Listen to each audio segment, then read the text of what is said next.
চাঁদাবাজ কার বাবা, কার ভাই, কার সন্তান, চেহারা দেখে চাঁদাবাজের সাথে সেদিন আচরণ করা হবে না। এখানে আমি আস্তে আস্তে শুনছিলাম, একজন বক্তা বলছিলেন কৃষক তার উৎপাদিত পণ্যের সঠিক মূল্য পায় না। সে যা পায় রাজধানী ঢাকায় আসতে আসতে এটা 3 গুণ 4 গুণ হয়ে যায় মূল্য।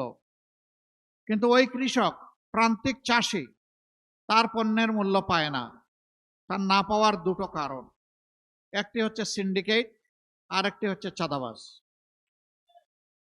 এই দুইটার কারণে কৃষক যেমন তার ন্যায্য মূল্য পায় না, পরিবহন মালিকরা তেমন অতিষ্ঠ ঘাটে ঘাটে চাঁদার কবলে পড়ে।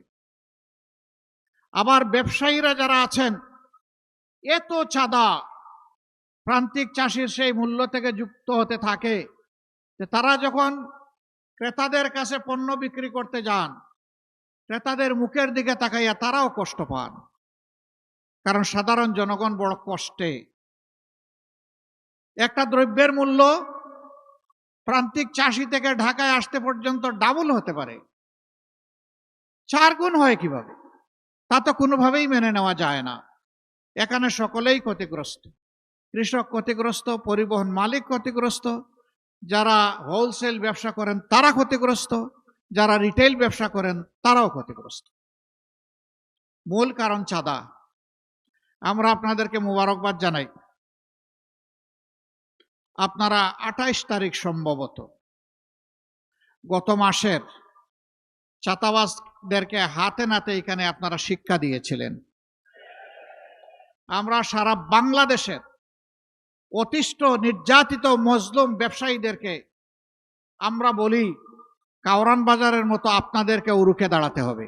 তবে আমরা কথা দিচ্ছি, এখন সরকারি প্রশাসন যন্ত্রের অবহেলা, দায়িত্ব পালনে গাফলাতের কারণে, আর হতে পারে কিছু জায়গায় হালুয়া রুটির ভাগ বাটুরার কারণে এই যে চাঁদা হয়, আমরা আশাবাদী বাংলাদেশের মুক্তিকামী মজলুম জনগণের ইনশাআল্লাহ আমানত এবং ভোটে আগামী 12 তারিখ আল্লাহ তাআলা ঐক্যবদ্ধ বাংলাদেশ নির্বাচনী 11 দলীয় ঐক্য জোটের প্রার্থীদেরকে ইনশাআল্লাহ নির্বাচিত করবে।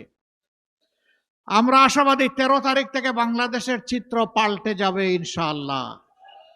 সে নির্বাচন সেই ফলাফল বার্তা দেবে যে এরা কোনো চাঁদাবাজি করে না এবং কোনো চাঁদাবাজি বরদাস্ত করবে না। সাথে সাথে 90 ভাগ চাঁদাবাজের হাত অবশ হয়ে যাবে।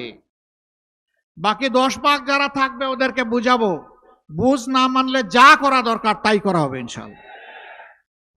কারো মুখের দিকে তাকাবো না। চাঁদাবাজ কার বাবা, কার ভাই, কার সন্তান, চেহারা দেখে চাঁদাবাজের সাথে সেদিন আচরণ করা হবে না।